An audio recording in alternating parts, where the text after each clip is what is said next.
तो आज हमारे पास भौतिक विज्ञान के कुछ सबसे प्रसिद्ध नियमों की एक दिलचस्प सूची है।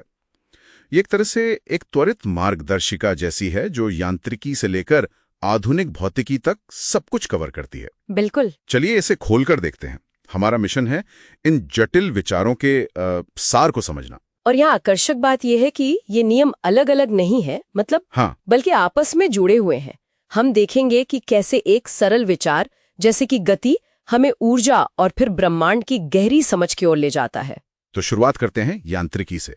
न्यूटन के गति के नियम। पहला नियम, जड़त्व का नियम, कहता है कि कोई वस्तु अपनी अवस्था में ही बनी रहती है। हाँ। इसका सबसे अच्छा उदाहरण है सीट बेल्ट।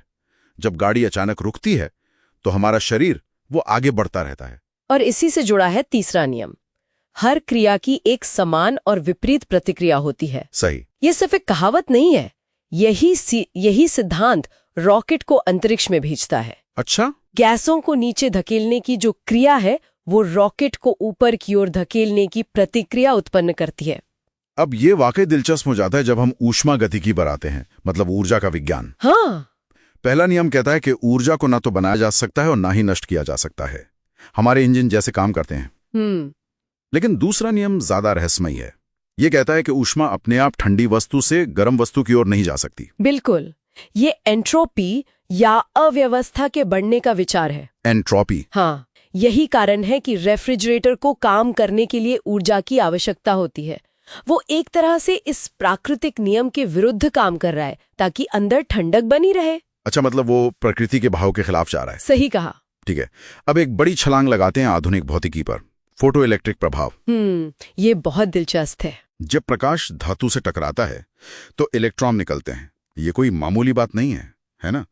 इसी सिद्धांत पर सोलर सेल काम करते हैं, प्रकाश को सीधे बिजली में बदलते हैं। हाँ, और ये हमें सबसे प्रसिद्ध समीकरणों में से एक की ओर ले जाता है, E = mc²। आइंस्टाइन का द्रव्यमान ऊर्जा तुल्यता।